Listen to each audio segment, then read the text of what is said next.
All right, cool. We're back. What's going on, guys? Welcome back to another episode of Hangin with Matty D. You're in for a treat tonight if you're tuning in on Facebook Live. If you're going to view this next week when it comes out, you're also in for a treat. But I have in my midst probably one of my most favorite people that I've met in the United States Navy over my 6 years. Oh, shit. He's not blind. He just likes to wear sunglasses indoors. At night. I met him. Hold on, I gotta introduce you, dog, before we start talking. My bad. But I met him. What was it? 7 years ago? I think it was about 7 fucking years ago. Yeah, man. All right, he's talking still. I didn't introduce him yet. He is a legend in the U.S. Navy corpsman community. In my book, always will be, and saved a lot of lives. Bronze Star recipient, Purple Heart recipient. Mr. John Crowley, he goes by Jack, but John Crowley. John Crow, Brody Carlton, if you know him on Facebook. That's what the Jamaicans call me, is John Crow. That's what the shipmates call you? Jamaicans. The Jamaicans. John Crow. I call him John Crow. But you guys are in for a treat because this is one of my favorite people that I've ever probably met in my entire life. It's been too long, but we got to reminisce. I haven't seen you in fucking probably like 5 years, I think it was. Yeah, man. I think the last time I saw you were taking the second class exam at Pendleton. Yeah, I know. I probably bullshitted it. Yeah, did you pass? Did you get out as a second? No, I got out as a third. Me too. I told people that Thirds for life, dog. Hell yeah, man. That's what's up, dude. Shake and bake. Yeah. So I know Mr. John Crow, Crowley Boy, as I like to call him. But I known him from. So we went to Field Med. We were both corpsmen. Yep. But yeah, he spent some time in Guantanamo Bay. 18 months. Yeah. So what was that like? You're from Columbus. Yeah. So tell us about Guantanamo, brother. Guantanamo was not bad. Pretty much, it's pretty simple duty. You know, just drink, work out. You know, hook up with the same chicks everyone else is hooking up with. Handle detainees. We actually were involved with the whole Haiti earthquake shindig in 2010, all that fun stuff. So that was pretty much my 18 months summed up. You know Matt Yee? That sounds familiar. Big Asian guy? I mean, that's kind of racist. Why would you say he's Asian? Because he's Asian. Oh, I mean... Is it racist to call somebody Asian if they're Asian? No, I mean, I'm just saying, nowadays, like, you gotta be PC about everything, bro. You gotta be PC as fuck. We started laughing, but I guess he knows who you are. But he's watching. He's tuning in. What's up, Matt? What's up, If Matt? you're still watching. I think I know you, man. You know everybody, dude. You're everybody's best friend. So sometimes. For those of you, okay, like we talked about, I don't know where I'm going with this. I'm just excited that this man is in the house with us tonight. But so we met at Field Med, right? Yep. And you were probably the goofiest person I've ever met in the Navy, and yeah, I got in trouble out there too. Yeah, but it was good trouble. It wasn't bad trouble. But I got yelled at using the female's head, like at the field or whatever. Yeah, man, dude, that was a good time. But yeah, we had a lot of good times in the field. And then we split. We split our ways. You went to the Stumps. Yep. I went to nice Camp Pendleton. I know. It's kind of a vacation compared to where you were at. I mean, we don't have strip clubs in 29 Palms. Damn Christians and meth heads took the fun away from us. For those who don't know, 29 Palms is what? Pretty much the middle of the desert. It's out in the desert. It's kind of like The Hills Have Eyes and Breaking Bad. All came together. Yeah. It's not as fun. Through a couple tattoo shops, Mexican restaurants, and a couple of ratchet bars, you know. Yeah. Did you spend a lot of time? Did you stay there a lot? Yeah, I mean, I lived there for almost 3 years, but yeah, I pretty much did the work of the Afghan, came back, became instructor, and got out. Yeah. So. It's nuts, man. Yeah, man. But I'm going to be honest with you, dude.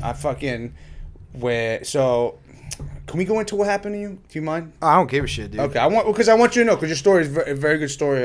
I'm proud of you. I know our whole community is proud of you and everything like that. But if you don't mind going into the story, because I guess. I mean, well, so basically, unfortunately, I had other mass gases, like even on the EMS side and military side, but this is probably the worst one I had. Basically, June 13, 2012, we were doing like a night patrol, like doing reconnaissance stuff in Saginaw Valley in 2012, June 13, 2012. So when we were breaking down, make a long story short, we stepped on 2 IEDs. Had about 2 double amputees above the legs, a bunch of walking wounded, one dead guy who was also a friend of ours, God rest his soul. And it was probably like the longest 45 minutes of my life and everybody's life. I mean, but the good thing about that that whole situation, even though we had like amputees and even though my med pack got blown up the second blast, we did what we had to do and we used what we had. If it wasn't for the IFACs, probably myself and a few of my other guys, using our basic first aid stuff to like our training and our experience, I probably wouldn't be here talking to you. Well, if you don't mind me, dude, would you say that if you didn't train your Marines to the way you trained them prior to this, do you think the outcome would have been the same, or do you think it would have been totally different? I'm glad that the Marines that night, kept a cool head, even though we got blown up multiple times. A lot of us had TBI and a lot of us had shrapnel in our body, including me, having shrapnel on my cheek and stuff like that. But I'm glad we had experienced guys and, we did a lot of training because I probably wouldn't be here talking to you. Yeah. And, the British that night also did a lot of work, too. I mean, Were they there with you guys? No, they were our Kazovac, Tricky. I actually talked to a couple of their medics. And they're pretty. Oh, really? They're pretty humble guys, man. They've been doing, like, EMS and medical for, like, 30 or 40 years. Oh, wow. I mean, you feel like a boot or a new guy with those guys. And they're like, oh, yeah, I've been doing this shit for, like, 40 years. Like, that's longer I've been alive, but that's kind of cool. But, yeah, man, like, it was a pretty messed up night and or evening. But, I actually learned a lot from that. And, unfortunately, I've seen other situations like that. But it's not about me. It's about the people after the fact. Yeah. And I'm actually glad I experienced that because even when I do fire and EMS back home, I always defer or actually go back to what happened to me and kind of take a step back, everything I do, make sure that it's done to a T, and always learn from my mistakes and try to do better the next time. Well, you have to be. And I don't want to say this to where I sound like an asshole, but when you go through field med, everyone thinks they're the hardest. Oh, yeah. You know how it is. Everyone thinks it's an oppressive race. Like, everyone's like, oh, my deployment's harder than yours. My dick's bigger than yours. It's everything with, like, civilian and military. It's an identity crisis. Everybody's life's harder than yours. Everybody's deployment's harder than yours. It's all the same. It's all the same shit. 100%. I agree with you 100%. And I feel bad in even saying this, but at the same time, proud is when we went through field med, I think that people wouldn't have viewed you as a person who would take it serious because we goofed off a lot. You know what I'm saying? Oh yeah. And I even laughed at some of the instructors' face. And when I found out that you got put in the situation, because we're travelers in our community. Oh, yeah. And when I found out that you got put in that situation, I just like sat there for a second and just went, that motherfucker, and it's just, people, because I think we were pretty close in field med. Oh yeah, we were definitely pretty close, and just hearing that you did something like that was like, oh fuck, man, like Crowley boy got some, and it's not even that he got some, but he got put in a situation that all of us, I guess, join the ranks to do that. But not, you don't pray. You know what I'm trying to say. You don't pray to get put in a situation like that. Yeah, but at the same time, you took the job to take a situation like that. And I'm kind of glad we went through, because if you think about other squads or other people, I mean, for you especially, like, you got to ask yourself, all right, if anybody else was in that situation, how would they handle it? Exactly. Because it was in a tight space. It was at night. It was on top of a hill. Low visibility, and like we got lucky that we didn't hit a third one, but I mean, I'm glad that I saw death and trauma beforehand. Not only with Guantanamo Bay with the Haiti earthquake or any of that, or dealing with the detainees, but also I did fire EMS beforehand. Mm-hmm. Before you became a corpsman. Oh yeah. Okay. And I'm glad that people before me taught me what they know, because like I would have been screwed in that situation. Oh yeah, that's so like. In retrospect, it was actually a good training tool for me going through that. It's like, all right, shit, shoulda, coulda, woulda, but also I'm glad I do it because I know what I'm weak at, what I could do better on. When it first happened, were you just like, did it turn on, or were you like, what the At first, fuck? when I saw Brad step on the first ID, which I'm actually crashing at his house right now, he actually do. If you guys look him up, Brad Avenchan, dude's a badass. He climbs mountains and shit with his double amputation. So all you people that are like hardcore gym fanatics, whatever, that bitch about their workouts, like, think about that guy. He's a double amputee, below the legs, climbing mountains. So Google Brad Avenchan or Chris Van Eden or any of those dudes.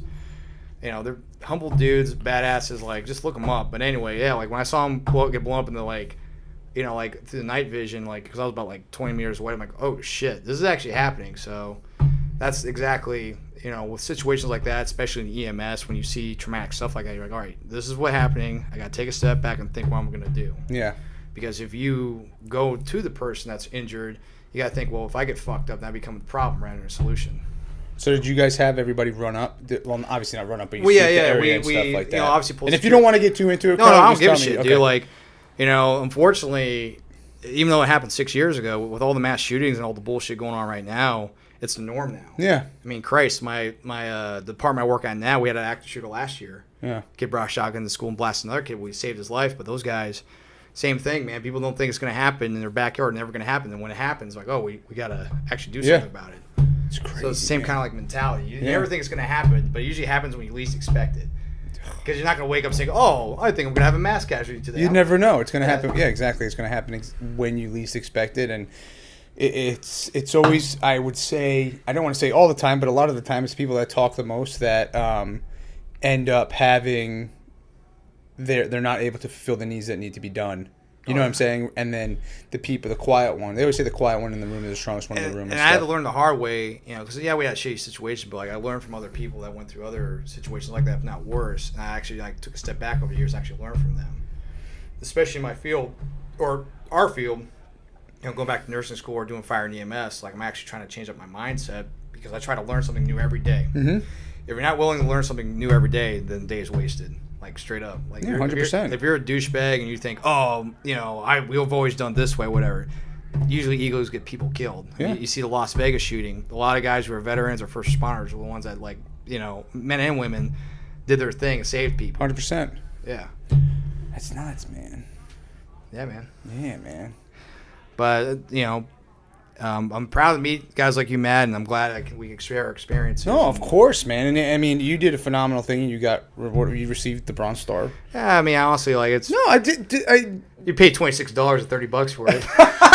Say with the pro art, it's what the fuck? They give you these awards. I gotta pay for this bullshit now. Oh man. Yes, you know what I'm talking about. I know exactly what you're talking about. They make you pay for these dumbass ribbons and medals, and then you got to give it to them. They give it to you. Yeah, it's like. I'd rather spend on beer or something. Like, the fuck is this bullshit? Yeah, I know what you mean, man. But I understand it was definitely a situation that you get put in where you're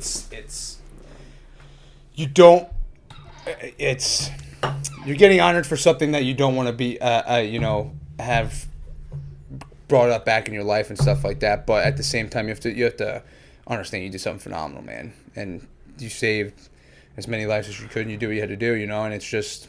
Yeah, and it wasn't just me that night. Everybody did their part. The Marines, the British, everyone's like, "Oh, you did everything," but I try to make it as a team effort. 100%. I'm actually trying to get a few people that are no longer with us from that night. Actually, 2 of my squad mates are dead now, but I'm trying to get them recognized for something because, it's kind of like bittersweet. I know what you mean. It's like the whole survival guilt thing or whatever the fuck. But I rather everybody get recognized for their part because I wasn't the only one that night that did shit. Yeah, everybody helped. Yeah, and that's why people are here today, and you're staying at one of their houses and stuff like that. You know, I mean, and then plus I bust his ball on Xbox Live. I like making fun of him.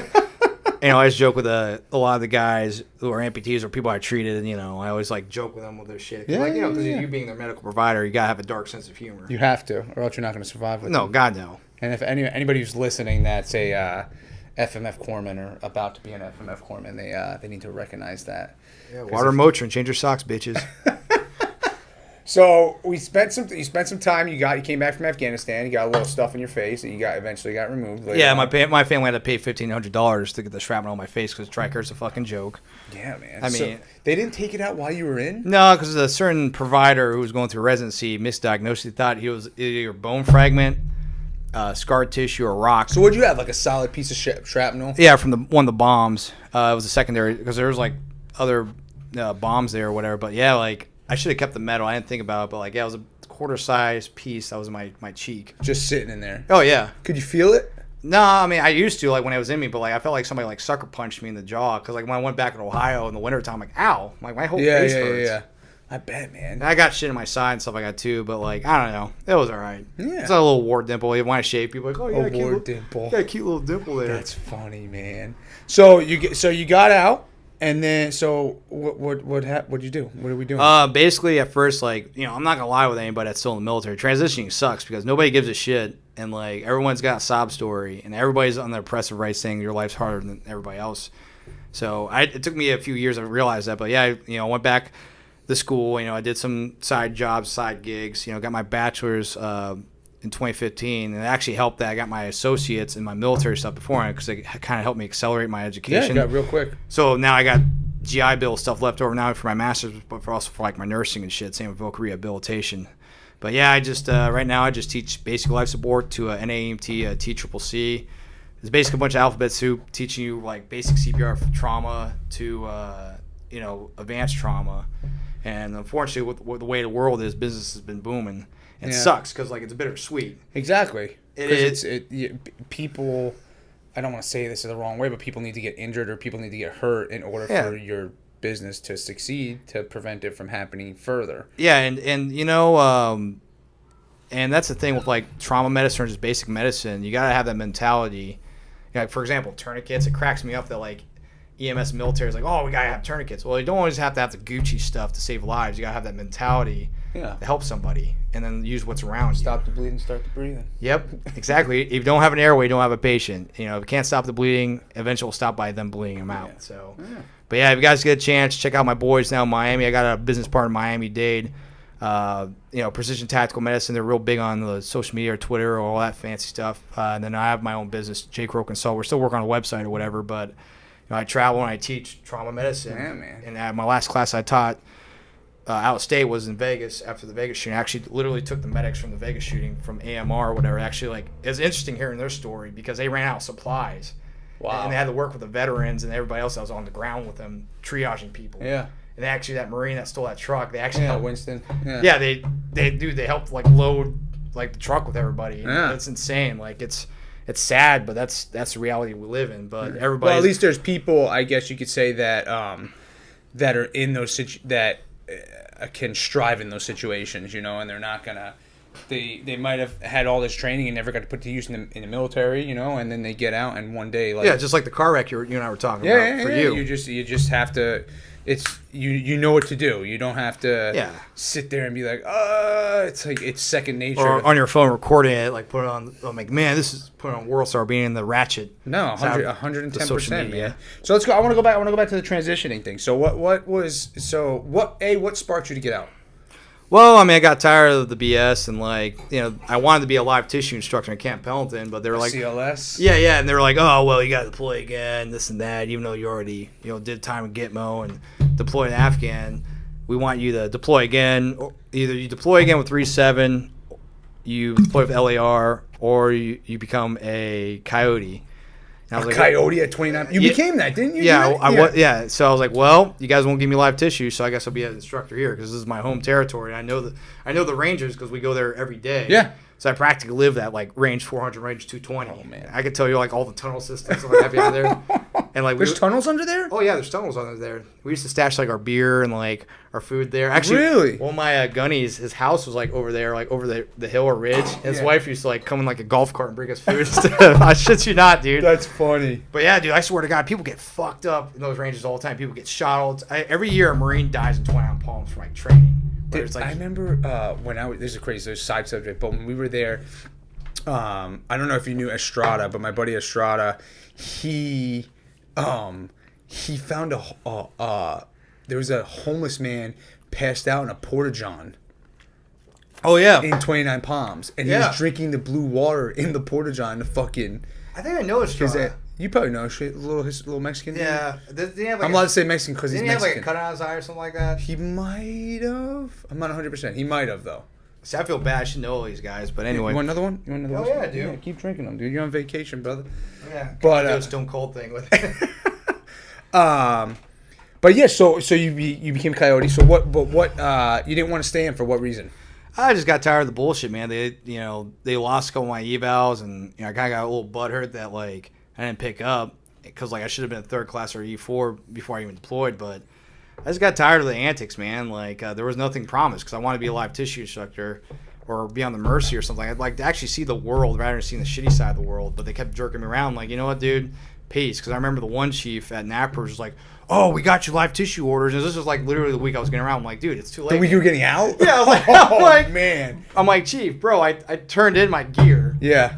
Which, by the way, that was a pain in the ass because some of my guys, blood and shit was on my gear. Oh, my God. How bad is that, turning that fucking gear in? And I, yelled at chick even though she was hot and tatted up. And I know, all the freaking tank guys ran a train. What do they call that again? The Sif. Dude, I went off on us because one of my other buddies from Boston, his name is Mark Tolick. He did the same thing. I took example from him. I went off. I'm like, I'm not fucking turning this shit in because it has my dead buddy's like blood on it. Yeah, and they're like, oh, we can't do this. But I'm like, I don't give a shit, dude. Like, this is like combat loss. Like, some of the shit's like still pepper with shrapnel. Yeah, so, like, you can go fuck yourself. And they don't give a shit, those fucking pieces of shit. I know, dude. Like, you got clean. I'm like, no, I ain't clean dick. So, like, when I cleaned some of it, like, I actually had one of my staff NCOs that had my back come in and help me cuss them out with me. Really? Yeah, because they were jerking me around. I'm like, dude, no. The best is like, oh, we need...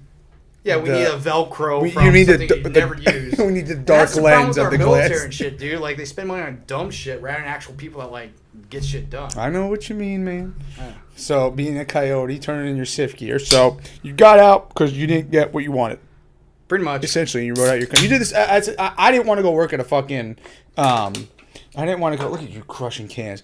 I didn't want to go work at a... I didn't want to go work the hospital. That's what I wanted to do. I didn't want to do. And eventually, like 2 years later, I was back working at the Naval Hospital as a civilian. But, I mean, that's why I got out. But, so, when you got out, did you automatically want to move back to Columbus? Yeah, I mean, I pretty much thought realistically, I'm like, well, I mean, job market's there. It's cheap. I'm from there. And I know the area pretty well. And plus, like, I already had my fire and EMS stuff renewed while I was in because they tried to expire my license when I was in Afghanistan. My firefighter stuff, I'm like, no. So I like, there's shit I did beforehand. So I got all my alphabet suit renewed, got my second degree, whatever, and started working side gigs and then started my own business and ended up teaching side jobs. Yeah, of course. Local hospitals. And, yeah, man, business has been kind of interesting. Like I said, we had an active shooter in West Liberty, Ohio, and it's the norm now. Yeah. And people want to ignore it because they're like, oh, it's gun violence, this and that. Well, no, it's people. Do you think it's gun control? Do you think that's the answer? I think it's honestly like we can do that all the time, but like I'm not gonna pick sides on it. But I think it's more of a mental issue with our country. Because think about it. Mental issue meaning. Well, think about it. Okay, we had an active shooter out in the sticks in West Liberty, Ohio. What's not to say some other kid goes on social media, hates their life, they do the same exact thing. Yeah. I mean, people want to like one up people. That's why I think social media, especially like everybody, like I said, the opposition, the race, everyone wants to have a one up everybody on everything. The thing that's crazy is it's happened so much now in our society that when I see something like that happen on Yahoo, it's I don't go, oh my God, and like start clicking to find out what's going on and see where this is happening, what's going on, how many people. It's just as if you said it's another thing. It's a norm. It's a norm, and it's terrible that it's come to that, to where our country just I don't want to say accepts, but they don't really acknowledge the fact as much as they used to when something like this would happen in the country, because it happens so often. It's with people getting shot by the cops for no reason. It's all that stuff. And it's just dust under the rug. You know what I'm saying? Just brush it under the rug. I mean, it's like a 1 minute debate, and everybody thinks they're a subject matter expert online. That's why I stand back and laugh, because some of these people that are experts never experienced it for himself. Yeah. 9 times out of 10. Like I said, the kid that shot up the school in West Liberty used a shotgun. That wasn't even his. Yeah. So. And it's some of these states, I think it's. Do you think it's too easy to get a gun? Yes and no. It's all right. Look, you can kill people with anything, with a car, drunk driving. Yeah. You can kill people high. There's people that are heroin addicts that. Yeah, no, 100%. I mean, heroin. Look at the opiate crisis. There's nothing being done with that. I mean, we're too busy, going after weed and stuff like that. Why don't we just legalize everything, tax the shit out of it? Boom, opiate crisis, war on drugs solved. Yeah. I mean, there might develop heavier shit, but I mean, again, this is always down to the higher echelon stuff with Congress and everything. Yeah. It's too bureaucratic. Yeah. It's no longer a democracy. It's more a bureaucracy. Yeah, no, 100%. And that's our problem with these issues. Yeah. Yeah. It's interesting. It's just it's terrible that is such a new norm. You know what I mean? It is. It's just it shouldn't be, and it's one too many people lives have been taken from it and stuff like that. But I don't know what needs to be done. I don't think anything. I don't think there's any definite answer. No, there's to that not. Problem. And the people that shout on left or right side, they don't understand the complexity behind it. Yeah. It's nuts, man. People are gonna always be people, man. You're 100% right. But let's get into the drugs, though. Yeah. Oh man, the good stuff. No, I want to get into the drugs. So did you sign up for the VA when you got out? Yeah, I did, and I had kind of a rough experience at VA, and you and I both sound like we had the similar things. It cracks me up with the VA. They send you crates. This is back to the whole opiate crisis thing. They send you crates of oxys and meds. And us being in our 30s or late 20s, they want us to take all these meds that like you should be taking when you're in your 60s, 70s, or maybe like for serious pain. Oh yeah, and it's like when other people are hooked on shit because once they're numb to the pain of oxys, they go the heavier shit. Well, do you? This is. I think I don't want to say it's a bad thing because I mean they give me my health care, I get my normal health care through them and stuff, but knock on wood, I don't have to go that much. You know what I'm saying? I'm in pretty good health. I feel you. But they so heavily medicate patients and everything. And it's for like PTSD or something of that nature. You hear so much stuff. I don't know if it's the same in Ohio, but they'll just give you the PTSD cocktail, which is the 3 meds. Trazodone, tramadol, and prazosin or something like that, and they just boner pills. Yeah, they give you all that stuff, and they're like, here you go, it'll make you feel better because it numbs all the feelings. But I don't know if that stuff necessarily makes you helps, or if it numbs you, because I think me personally, and you might have a complete different thought on this is. I understand that people go through serious issues, and some people have serious, much worse than I do, PTSD or anything of that nature. I think there are better ways to medicate and to get through it and to push through it rather than taking a bunch of pills every single day, because once you hit so much with those pills, you're going to have to take more pills or a higher dosage and more. Even when I was in the military, I was taking all that bullshit meds, like the cocktail, whatever. I started drinking more. I felt more depressed. Like, actually, like, this is back to the whole big pharma thing. They give you shit that makes you feel worse to give you more and charge you for it. And it's disgusting that... As in, they give you certain medications to make you feel one way, but then you need more medications. Yeah, you need that happy balance, but at the same time, you're not happy. Like, that's why I'm kind of glad... I found actual supplements like natural stuff, and also I got big in the whole CrossFit thing or whatever. I did shit that was more natural than me just popping pills every day. What worked for you, would you say? Oh, basically going out and being social and going to the CrossFit gym I'm going to, because they actually specialize in like wound preventers. Actually, the guy who got me in, it was a badass. He was a Purple Heart guy, special forces, got shot in the hand and gut. And nice. He was like, hey man, because he saw me like drunk running a Purple Heart 5K. He's like, hey, you want to go to the gym with me? I'm like, sure. And then I got hooked ever since. Yeah, man, it's good. It's crazy how your body releases, like, I think it's endorphins or whatever it is, and it just makes you feel. If I don't go to the gym or do something active, I feel lackadaisical. I feel like a piece of shit. I feel like nothing's going on, and I don't know if I've grown my body accustomed to where that's my medication. You know what I'm saying? Or to where it's just when you're moving your body, it's meant to be moved around. It's not supposed to be sitting stagnant. It's not supposed to be doing anything like that. And I just feel better, Like, I went home and we got off the plane, and I'm just sitting there, and she passed out because we got in like super early, and I'm just sitting there and I'm going, all right, well, I'm gonna go to one of the CrossFit gyms because she's not gonna wake up for another 2 hours. So I got off a plane at 5:30 in the morning, and at 8:15 I went to the gym, and people are like, you're crazy. Yeah, I dropped down. People are like, oh, you're crazy. And I just said to myself, I was like, call me whatever you want, but that's my medicine. Like, I need to do that. Yeah. We went out on a Friday, and that was on Thursday. We went out on a Friday night. We got drunker than ever. And on Saturday morning, everyone's still passed out. I wake up at 6:30 because it's just how my body works. And I'm sitting around, pacing around the house. I'm going to go run because I need something to do, And I think that is more of a natural release and a natural medication rather than taking all these pills to make me feel a certain way or doing something like that, Even for my gym, I love the gym I go to because like it's vet friendly. The guy who runs is actually Army vet, and Jeff's a smart dude, man. He actually went into a whole spiel about like big pharma and how like they actually like kind of contradict each other, like with the pain meds, or whatever. Mm-hmm. And it's actually a lot more healthier just going to the gym and going more natural about it. Even if you go for like 20 minutes with like the burner classes or whatever, it's actually like healthy to actually pay for an expensive gym membership. Working your ass off rather than paying meds, for pain meds or drinking booze or doing all the vices. Yeah, don't get me wrong. I think you definitely need to have a couple of vices because.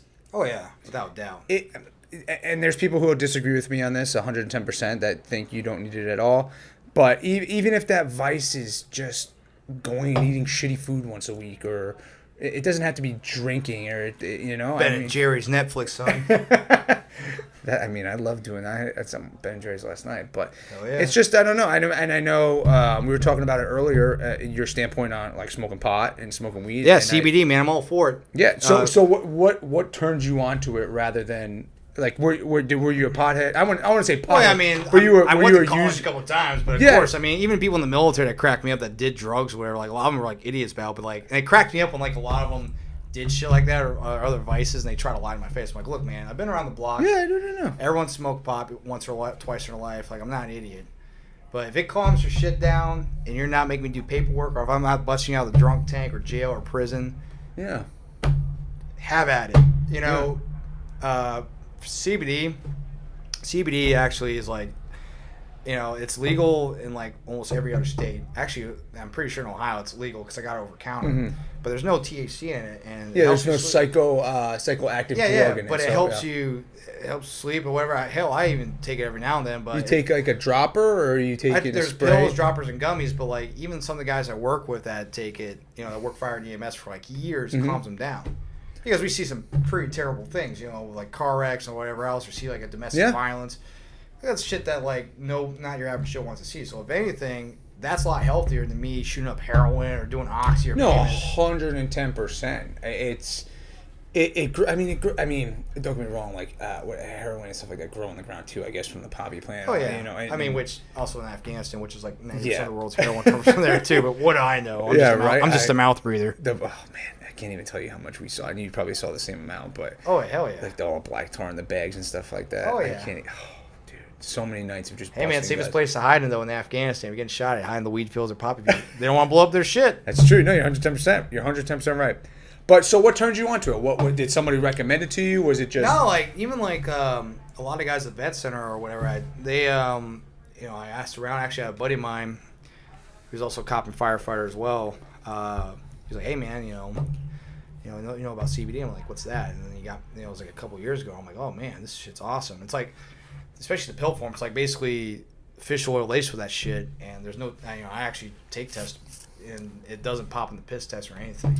But but you don't take it in regards to you being like, oh, if I take this, I might get in trouble, because it's not a banned supplement. Exactly. If anything, it's a necessity, because like, dude, would you rather me be high on oxy and be fucked up, or like be on stuff that like mellows me the f out? Yeah, it makes you. If she hits the fan, I'm like, whatever. Put this tourniquet on person, let it go, baby. So what do you take? What reasons did you have that you took it, or that you take mostly it? for my sleep and also for my anxiety and depression. Mm-hmm.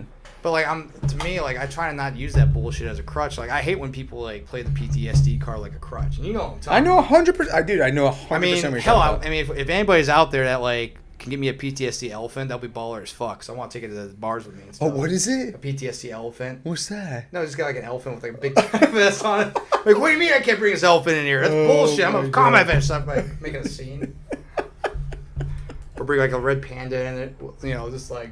It's just something ridiculous. Oh my god, that's too funny, man.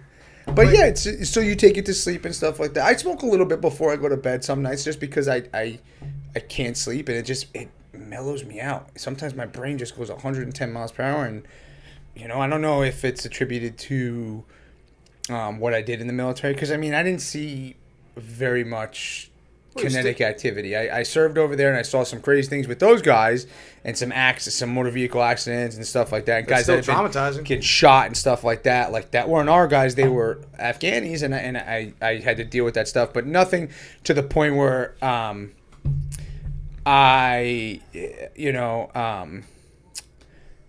don't know. I can't say. I don't know if it keeps you up at night if that's the reason. And stuff no, like man. That, like, I mean, it helps you sleep, but also I take like natural supplements too, like just like fish oil, vitamins, all that stuff. Yeah, too, it's good.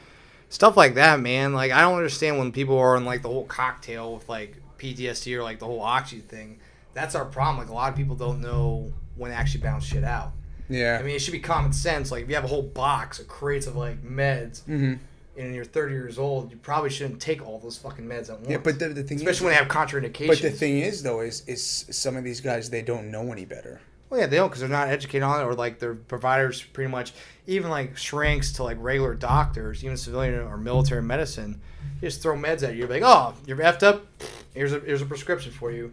Done deal. Just like you were talking about out in the thing. Yeah. Guys used to hustle you all the time for oxy and stuff. Oh, 100% the fentanyl pens and stuff like that. And the fentanyl is what's killing people on the streets, especially with heroin. Yeah. It's nuts, man. Is the heroin epidemic big by you? Oh yeah, the opiate crisis in Ohio now all over the place. Actually, not really as bad here. It probably is hidden.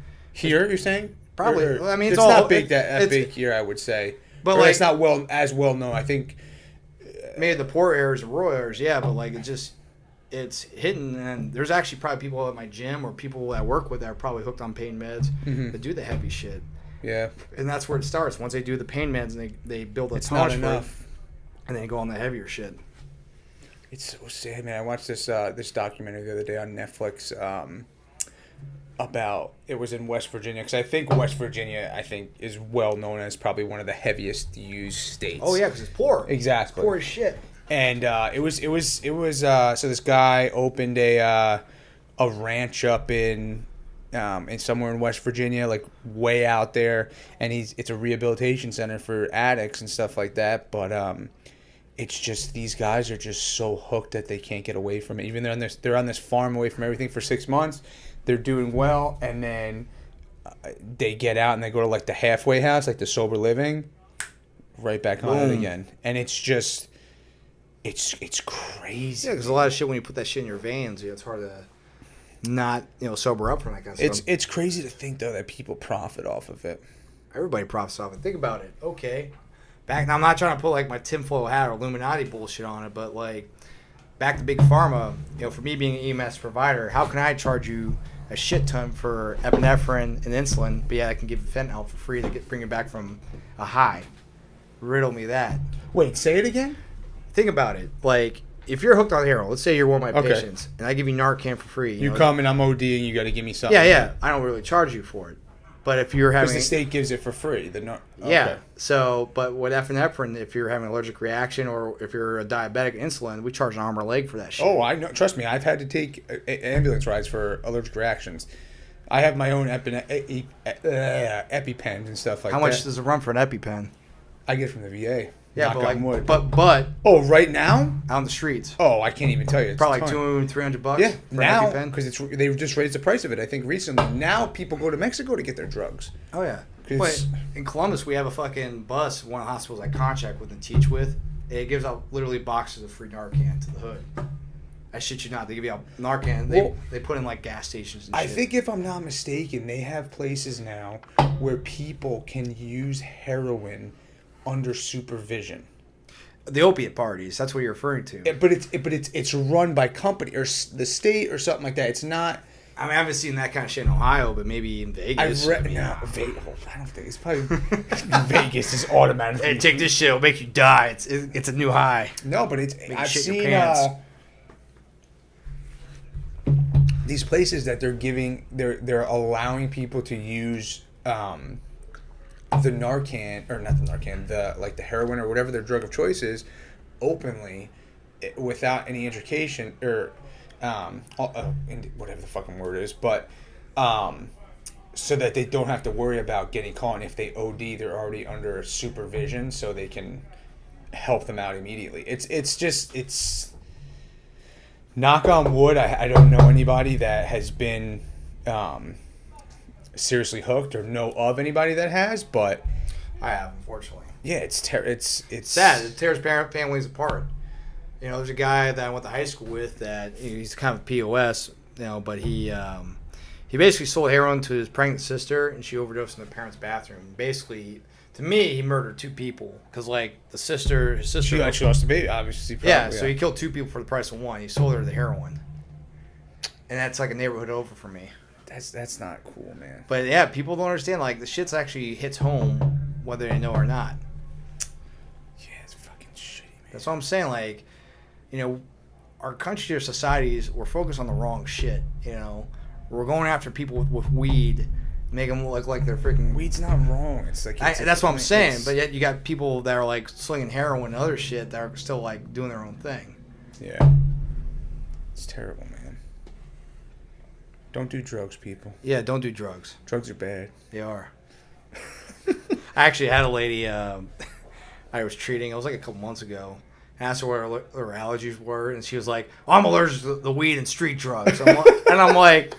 Well, which one are you allergic to? She's like, I don't know, but I never tried it before, but I heard they're bad. I'm like, what were you I don't know, she's a freaking flyer, but she's like, I'm allergic to, it was like that wacky tobacco, she's like, that devil lettuce. Do you have any crazy people that you get? Of course. What's the craziest story you got?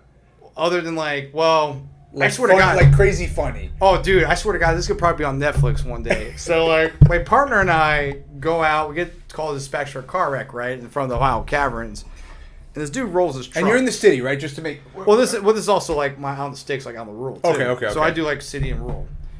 You know, I work a couple other jobs, fire and EMS jobs as well, teaching. You're just saving lives back and forth. Dude. Nah, dude. That's what you do. Nah. That's what you're born to do. I do it for the ratchets. I didn't do it for 9/11. I did it for the ratchets. He's been trying to get me to go to Cheetahs for the past hour. No, my chief. I'm not gonna say names, but he wants me to go there. Or he's not chief anymore, is he? Nah, but you know, shout out to Tavera and all my other 1-7 guys and all that stuff. But anyway, yeah, man. Like, so we go to this call. And this guy, like, rolls his truck, right? You know, it's from the Ohio Caverns. So we go there. The truck's on side. You know, it looks fresh. We see shoes on the ground, boxcar, tool belt. We see a fresh bottle of liquor on the ground. It's not even open. We're like, where the fuck is this guy? And it's, like, pouring rain. It's, like, pitch black dark. We're like, fuck, hopefully this guy's not in the caves. Yeah. So, like, my partner and I were joking. I'm like, I swear to God, if I see this guy eat, like, a raccoon or eat a bat or something with demonic eyes, I'm fucking booking. I'm going to trip one of the firefighters, trip him, just book it. So, like...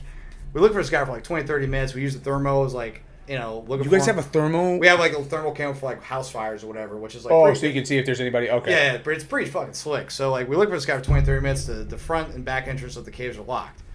Well, come to find out, I talked to one of the firefighters because I did like a training before this. I guess they found the guy like 2 weeks later at his house in the lazy boy chair drinking the beer. And he's like, oh, somebody stole my truck. But he was like, when the cops detained him or whatever, he's like, oh... Like, can I help you? Like, he's just sitting there in this lazy boy chair just drinking the beer. Not giving a shit. Yeah, but he, like, evaded the cops for, like, 2 or 3 weeks. It's like how not to make a murderer type shit. I'm like, and I was talking to my partner, I'm like, dude, we're going to be on, like, Netflix one day or something. Isn't it funny how crazy people are, dude? Dude, I love it sometimes. Sometimes it's good stories, like, even trauma stories. People don't understand, like, for people like you and I, it's good stories to talk about, you know? Like, hell, I treated a kid the other day, fell off a tree. It was a 10-foot fall, you know, hit a couple branches, hit a doghouse on the way down. And, like, you know, like, we treated him, we put him on, like, the little pediatric mat or whatever and bandaged him up or whatever. Yeah. He was banged up pretty bad. And then we got him calmed down. Once I got him in the ambulance, you know, my partner's driving. My partner cracks me up, dude. This dude's a badass. Like, he's been doing EMS longer than me. Like, well, as long, if not, like, a couple years longer than me. But anyway, like, the mom's pretty cute. You know, she's a single mom, whatever. Her boyfriend's following us, whatever. The kid's dad's going to be at the hospital, whatever. And this kid, like, when I was treating him, he's like, are you married? I'm like, no. He's like, will you marry my mom? And, like, I look at the mom, like, we're both blushing. I'm like, so anyway, like, we're 5 minutes from the hospital. That's funny, man. There's shit like that, man. That, like, that's why, like, I love but hate fire and EMS, like, because of shit like that, you know. It's off the wall shit. Yeah, but you're saving lives and you're doing... It's either... I'm saying dude. It's a fucking... I don't know, man. I just do it 'cause, like, responder. I know, I've been doing it for years, but right now I'm trying to, like, focus on nursing and just do travel nursing. Kind of, like... You want to do travel nursing? Oh, I just get away from the crazy shit, man. Because I'm 30 and I'm travel nursing would be fun, dude. Man, all the honeys and scrubs, dude. Like, that's what I'm saying. That's what you like, man. That's what I'm saying. The honeys and scrubs. Hey, man, if I did all we got in the Navy, I should have dated a couple of nurses because, like, they know what's up, man. Oh, they making the money too, so you'd be set. Oh, get me a sugar mama. But anyway, yeah, man, stuff like that cracks me up, man. Yeah, dude. It's funny. I was talking to my buddy's a helicopter pilot in the Navy, and I was talking to him. We were at... There's a big dog beach, like Fiesta Island over here. And I was telling him, I was like, I think I want to write like a book. And but I'm like, I said to him, I said, I don't want to write a book that's something that chapter 1, chapter 2, chapter 3. I want to write like a 50 page book, and I want to call it like, Hey Doc, what's this? And just, I want all the corpsmen that I know to send me in there. I got a better pitch for him. All right, so no, this is what I want. I pitched it to him. I'm like, what do you think? I said I think this. That's a good idea, man. Well, here, let me pitch something to you. So, like, I thought about, like, you know, for everybody in the military, like, whether it's corpsmen, medics, or, like, even, like, grunts. Yeah. Kind of do, like, a Tucker Max feel. Yeah, something like that. But write it, call it Libo Risk. And I have a picture of me because I have a mugshot of me in the drunk tank when I was, like, 18 or 19, but also, I did actually spend time in the drunk tank 29 Palms, too. Not a lot of people know that. There's a handful of them. There's a drunk tank in 29 Palms? Oh, yeah, it sucks. From where? When you come on the base? Yeah. Oh, man. But you know what's funny? The guy got me out of the drunk tank because like they swept on the wrong way. Because we got in a fight with a couple guys in the bar. You're like, yo, I'm fucking John Crow. No, but like, it's hilarious. The guy who got me out of the drunk tank 29 Palms, when we got in like a fist fight with other guys or whatever, he ended up getting the Purple Heart. And like, we had the Purple Heart ceremony. This was like after saying in deployment 2012.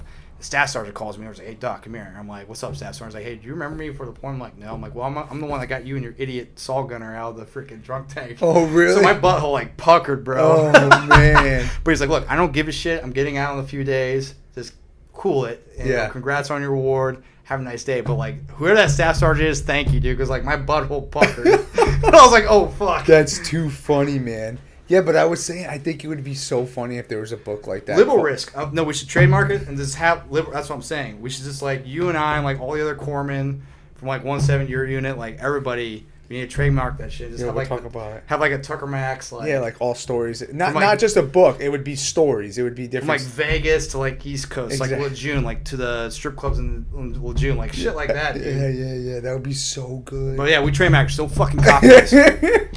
Oh, like. Put some respect on it. But yeah, dude, I'm telling you, we should do something like that. I think it'd be, I think it would definitely be fun because I think a lot of people would be into it as well.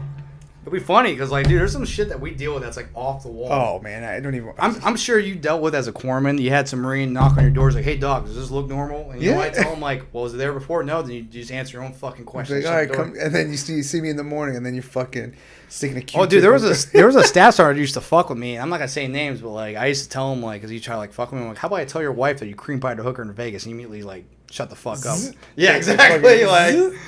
Like hush, hush. And they don't realize like you don't fuck with the people that help you with healthcare. You don't fuck with the people that help you with their guns. You don't fuck with the people that cook for you. That's like a golden rule. Yeah, it's fucking. Some of those dudes, man. I mean, there's a couple corpsmen I know out there. I'm not going to say names, but they shred the first sergeant records because the first sergeant kept fucking with them. So. Oh yeah, so there you go. Because those motherfuckers have shit that's not even in. Yeah. But like, you know what we used to say in the 29 Palms BAS when we shred shit? Fax to the Pendleton. That's what you'd say? Yeah. Oh, we'll fax it over. Yeah, shred that shit. It's from like 1984. You're shredding it. Dude, some of those fuckers, they make us do dumb shit. Oh, I know what you mean, man. They don't think outside the box. Well, they've only thought one way. I mean, don't get me wrong. I've met some good first sergeants, some good sergeant majors, some good master guns. First Sergeant Harriman, you're an awesome guy. Thank you for standing up for us with the Dog 8. Take another one. Do I have any more? Is there any more in there? Yeah. Yeah, dude. This guy's fucking drinking all my whiskey lemon teas. Shout out to Cutwater Spirits, though. Hold it up and tell them about it. It's pretty good. If you're a hipster, it definitely will get your rocks off. It's pretty nice. I had a few. I like the gin and tonic personally. Yeah, but he's drinking the whiskey lemon tea. Shout out to Cutwater Spirits, though. They hooked it up a couple weeks ago, and they sent us a couple boxes of the gin and tonic. I think they sent us a couple. The vodka mules and the whiskey lemon teas, which are my personal favorites. But yeah, we love them. Thank you, Cutwater, for that, by the way. Thanks.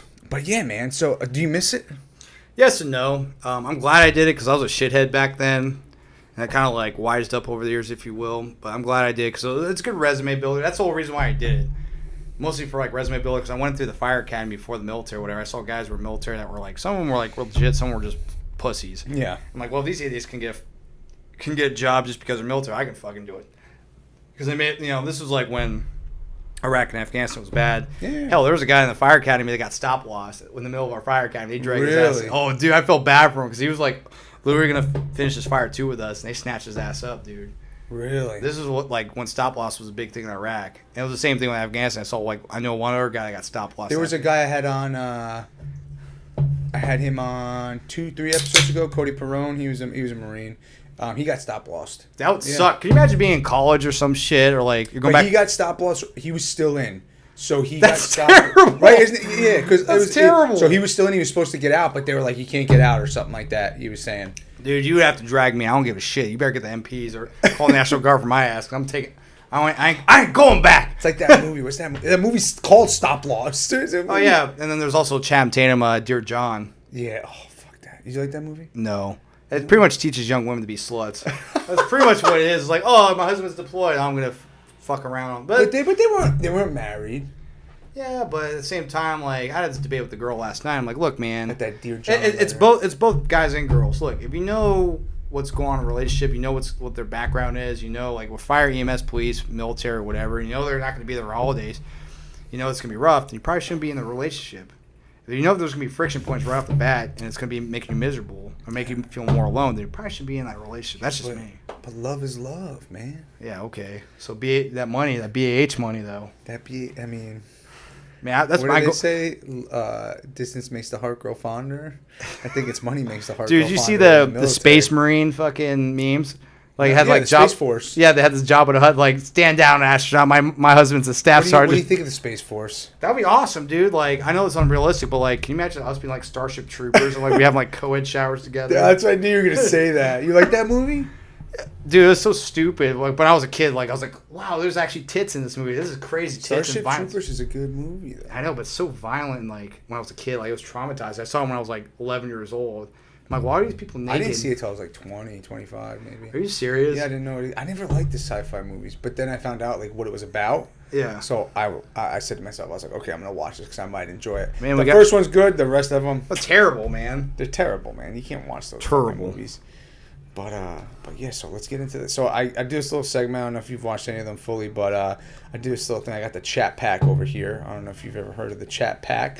But the chat pack is fun questions to spark conversation. Oh, shit. So I go, you go, I go, you go. My glasses. Yeah. Cool. So I pick one randomly. You just pick one randomly. I'm going to ask you the question, and then you answer it, and I'll answer it. And we'll cool. go back and forth. All right, cool. We're ready for the chat pack segment with John Crowley, a.k.a. Crowley Boy. But what is one item you own that has virtually no monetary value but has such sentimental value that you wouldn't even sell it for any amount of money? I have a bullet, like a 50 cal bullet that's a bottle opener. It's fucking awesome, dude. I would never sell it for anything. It's like the best thing I ever got. Did someone give that to you as a gift? Yeah, from a wedding. Like, okay, so it has like meaning behind it. Yeah, it does, but that person and I are not on good terms. His wife's cool, but him and I kind of butt heads a few times. I told, because they both cheat on each other all the time. I'm not gonna say names. But, like, it's a badass gift, because I crack bottles with it all the time. Yeah, man. Dude. So a 50 cal bottle opener. Dude, it's legit, man. It looks ball, especially when I bring people over. I like crack a barrel for you. Like, oh, let me get a beer. And you're like, whoa, what is that? That's a 50 caliber shell. It's pretty high speed. Oh my god, I've never seen one of those before. I even have DD214 blankets. I have a few of them. You have a DD214 blanket? Yes, and it has my shit on it, too. I'm not making this up. You guys send me a picture of that when you go. Oh, yeah, dude. A DD2. We had to fight because that stupid company, American as fuck. Dude, they sent me that's the name of the company that makes them? Yeah. But like they sent me like a rinky-dink one, so they end up sending me like 4 or 5 because like I got in their ass. I'm like, dude, this is bullshit. My family got this for me a gift, and I can barely fit. It's like a drunk tank blanket. It's like the size, like half the size of It's the like table. wool you can put a fire out with it. That's what I'm saying. Like, this is bullshit. I want my fucking, not my social security out because like all the ratchets. I don't want them to Snapchat my stuff. Yeah. I know. Steal my identity and shit. Wait, your social security number's on it? No, but everything else is on it. I was gonna say, man, you should probably get rid of that. I wear it when I play Xbox Live because it saves me from. That's it. That's all you wear. Just butt naked in a DD214. Oh yeah. All right, man. Am I picking one now? Yeah, go ahead, dude. Oh shit. If you don't like it, you can throw it away. Okay. No. What moment of glory have you watched another person celebrate that you too would love to experience it if you could?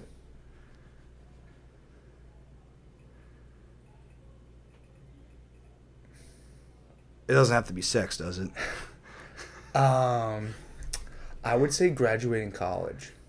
Yeah, especially on social media, you see people like Mama, I made it, and they get like but just shit. just because I think I never had that experience. You know what I'm saying? To walk across. I had it a couple times. I mean, I had it with. You just bragging? No, not bragging, but like it's all hype, dude. Because like the people that do that, I mean, don't get me wrong. No, I don't want to say it in a bad way. I think they're celebrating themselves and they accomplish something. And you know, I always say this to everybody. I think I take a different path in my life, and I think I'm on that path right now. But in my eyes, I don't necessarily see myself doing that unless it's much needed. But it's definitely something that I look back and I think that's got to feel like such a great accomplishment. It is, because college fucking sucks. I think it means more though. It's fun, but it sucks when you're older. Oh yeah, you know, because then your kids, you know, they try to argue about like school and shit. Like, hey, bitch, I got a degree. How fucking dare you? But my parents, like, they're educated as shit. Like, my parents, they got their master's degrees, they got their doctorates. Even my brother, you know, everyone's got their shit from the Ohio State or whatever. But it's like the Ohio State. But like, I gotta set that standard. So I only got an associate's and a bachelor's. Now I gotta go back to school for my master's in nursing and shit. Yeah, but I mean, you still already have it, so. I know, but it's like, to me, I would rather take a person like you over experience than like somebody that's overeducated. Like, what I mean by overeducated is like, you know, they're educated, that's great, but do they have life experience? Rather than you read a book about it, did you actually experience it for yourself? Just like in healthcare medicine, you've probably seen providers. Yeah, no, you're 100%. I see what you're saying. You get those one providers that are smart as shit, book smart, but are they street smart? No, have they seen or dealt with this before? Rather than them doing WebMD and look it up. Tell everybody they have cancer and stuff like that. and then say, have a nice day, here's your bill. Have them sign the refusal form. All right, on to the next one. Here we go. If for 1 month you could live at any famous residence or house in the entire world, which one would you pick? I have what I think you're going to say, but I'm curious. Man. Well, it depends on the mood I'm in. Let's see. In the world, like, famous place. Any like residence that people live. Like, you can't be like, oh, I live in the pyramids. It has to be a residence. Someone. I mean, I don't want to say plain, but my answer. That's what I was gonna write down. And I thought you were gonna say. But like, I want to be wittier than that. Well, I mean, in Vegas, I mean, there's always like all those like clubs or whatever. Vegas? I mean, no, but like, I'm trying to think like a wittier place than that. I know exactly where I'd go. Where would you go? So this guy, Laird Hamilton, do you know who that is? No. He's like a very well-known pro surfer, big wave surfer. Mm-hmm. He has a sanctuary in Hawaii, and he just can paddleboard out of his house. He's Dude, like on a that's what I'm talking about. I want something like that, man. Man, maybe like, I wouldn't mind like, maybe see like the Sixteen Chapel or something like that. Like, okay. Like tripping balls or something like that. That'd be cool. Oh, so you want to be high when you're there? I'll be like, oh my god, pictures of life. No, I was kidding. Yeah. No, but like, I would love to see something that I'm sober, like see like stuff like that around the world. See like monuments and see stuff. So would you say somewhere in Europe you'd want to? Not just Europe, but like all like even like. You should just say I want to live on a personal jet and just make it fly everywhere. Yep. I'm on a boat. But then you can only go to certain places, you know. Yeah, that's what I'm saying. But you can't hit anywhere if you're on a boat. That's true. So on a plane. True. Yeah. You should get a plane that can land on the water and the land. Yeah, you're right. Then you win, and that's a win. That's justice. Man, give this man some money over here. All right, you're up, brother. These are fun. I like answering these questions with you, brother. Where's your biggest pet peeve? Oh man, wearing sunglasses on my podcast. No. Hey. You should be like, hey. Oh man, that's a rough one. I think. Oh man, not hot. Oh man, you make me nervous. I know I do that, but I think I'd say chewing with your mouth open. Yes, is definitely a huge like smacking the mouth. Like yeah. I have buddies like that. I want to smack the shit out of their mouth. Oh man, probably that, and then like I don't want to say loyalty, but I want to say being held accountable for your actions. You know what I'm saying? Don't say you're going to do something and not do it. Yeah. What would you call that? Loyalty? What would you say? I say people promising you the moon and stars and they'll fall through. Yeah. Because I had that. That has happened in my family and I all the time. That's why I commend my family. Even my dad who practices law. Mm-hmm. There's some piece of shit people out there like, oh yeah, I'll pay you. And then like when you actually like hit him with the bill, they get all butthurt. I'm like, dude, I took my time and life energy to help you out. Yeah. You gotta give me something. It's funny you say that is promising you the the moon and stars and giving you nothing is. I think there's definitely people that I've had on, or I've talked to in my life who have said certain things, you know what I'm saying, and said, "Oh yeah, we can do." Yeah, good. And I think you have to. I've come to a realization in my life when I think I've like had an aha moment where you have to realize that you got to do stuff for yourself. You know what I'm saying? Nobody's gonna do it for you. You have to. Nobody gives a shit, dude. Like exactly. Nobody cares about your sob story, pity party. Like you gotta do it. I got to hear it, dog. Oh, I know. My bad. Yeah, nobody gives a shit. You gotta do it yourself, man. You want something done right, you gotta do it yourself. Nobody gives a shit. All right. We'll go one more each. Because Crowley's feeling those whiskey teas, I can tell. No, I'm fine, man. All right.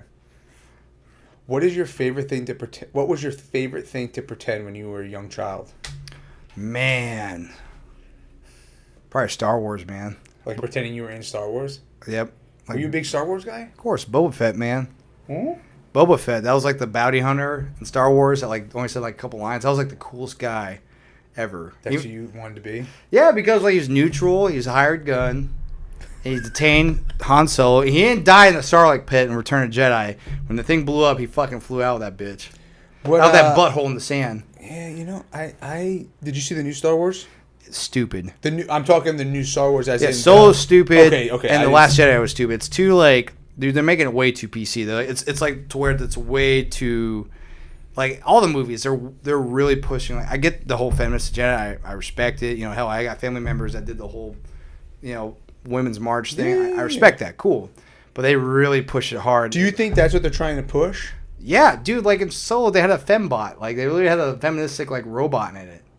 They didn't realize that. It's like, okay, I get it. Like men are bad guys, and women go girls. Cool, man. I respect that. But don't overdo it. Yeah, I know what you mean. I mean, there's a friend of mine. She's a badass. Shout out to you, Lou.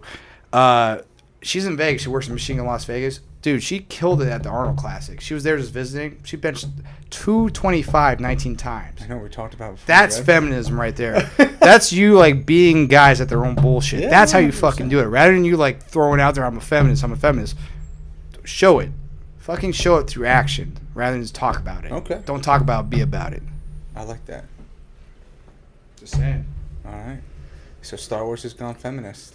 No, it's gone too PC. Disney ruined Star Wars. Okay. Do you think that's what I was gonna say? Do you think it's because Disney took it over? Well, they're trying to aim for the younger crowd, and I get that, but like, kind of does a disservice for guys like you and I that grew up with that shit. Yeah, especially guys that are older than us, because it was out way before we. I know, man. It's like they're changing the story, which is fine, but why? Yeah, I don't know, man. It's just there's no more. Do you think there's stories like that where at one point it needs to? It just. You need to stop. Look at Disney right now. Like for Marvel, whatever, they're cranking out a movie every season. Yeah, pretty much every season. I guess you could write. Yeah. I mean, you got Black Panther, which was good, but then you have I didn't see it. It was all right. I mean, then you got the Avengers and all that stuff, but they're cranking stuff out like left and right. Ant-Man and the Wasp, and then this is going to open up more stuff for the next. I don't follow. I do. My brother and I are huge nerds. Oh, you're into that stuff? I mean, you're here for Comic-Con this week. You should go take. Oh man, dude, I would, but you should go venture downtown before you head up to. See Conan? Is he coming here? Yeah, I guess he's running Comic-Con. Oh, he's like the head. Yeah, he's like one of the main people that are doing Comic-Con. Oh, nice. I saw the Jack Reacher set downtown San Diego. Oh, okay. They had like a little like Black Hawk helicopter and stuff. Oh, really? They're putting a big ass shark in back of the convention center because this new movie's coming out called like the Megalodon. Yeah. So they're putting a big face. What you know about Sharknado? Oh man, dude, come on now. It takes place in Jersey. They have Sharknado Jersey Shore, I think. What? I think they do. No way. Maybe it's another Jersey Shore movie that was made by like Sci-Fi or something like that. Dude, the worst like sci-fi movie or like horror movie I've seen was a Serbian film, and it's worse than like. Did you buy it in the streets of Afghanistan or? No, like RP in Afghanistan showed me it, and I was traumatized, man. It was messed up. It's worse than like Human Centipede 1 through 3, man. It was pretty messed up. All right. right. If you say so. All right, last question, brother, before we go. Oh, man. Before we send it out. If you had to wear a button with a maximum of 6 words on describing your outlook on life, what would your button say? Oh, I got this one already. Ask me another one. That was my question. That was my answer, though. Proceed as if success is inevitable. But I already got that one with Tanya. Another one. Aside from any family occurrence, marriage, special anniversary, birth of a child, etc., what event accomplishment would you consider to be the highlight of your life thus far? Gotta watch what I say here. Say it. Fuck it. We can cuss on here. What would be the highlight of my life? It says accomplishment? Yeah, I mean, accomplishment. Here. Let me see it. Yeah. Aside from any family occurrence, accomplishment considered to be the highlight of your night thus far. I would say having the nuts to do this, to do a podcast and just actually do it rather than just talk, have an agenda and being about it rather than talking about it. Yeah, you're right. I think it would be this because I think I use it as a form of therapy. I think I do. Like I talked about it in the car. I think a lot of people do. And it's just engaging in the conversation and stuff like that. I mean, I get to talk to people all the time.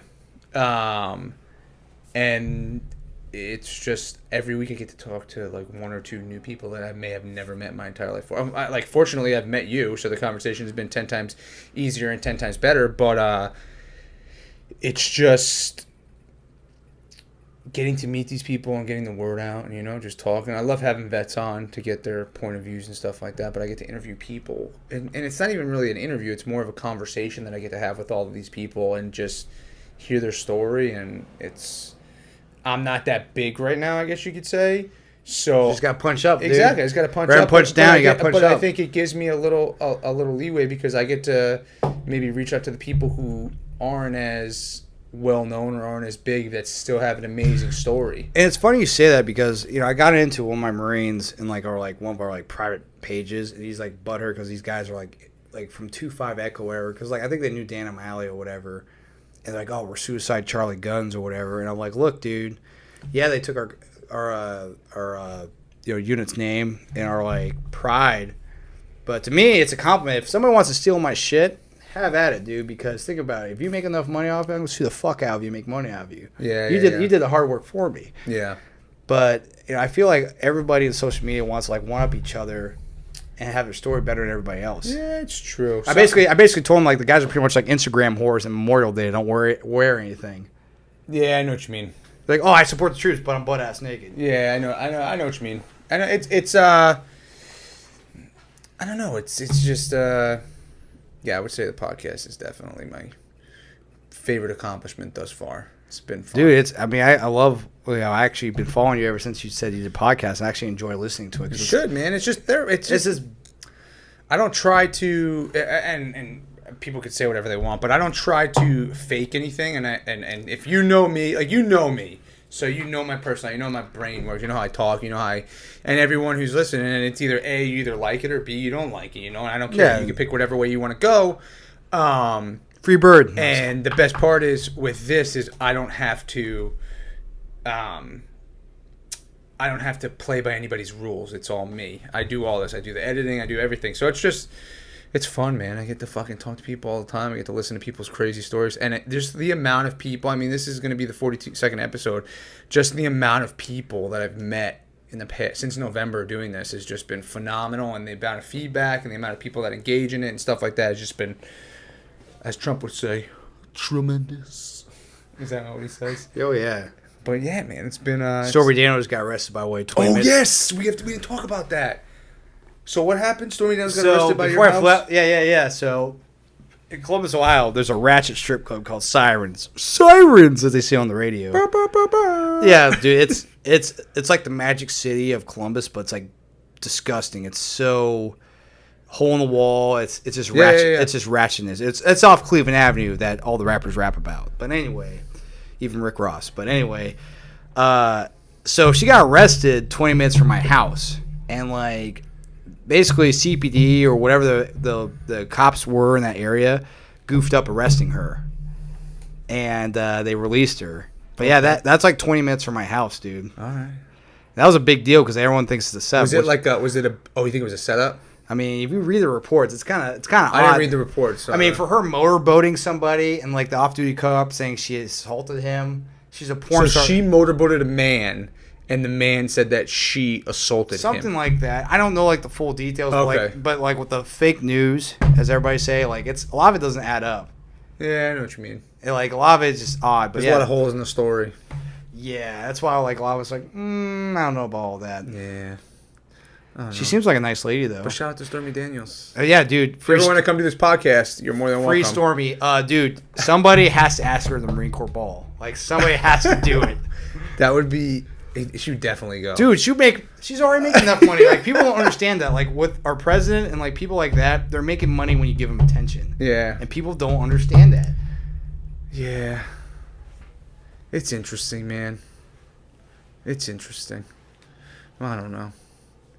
But, Mr. John Crow, it's been a pleasure having you on, man. Yeah, man. Shout out to all my 1-7 and people in the uniforms, all that. Stay safe out there and change your socks, wear Motrin, and don't talk to strangers. There you go.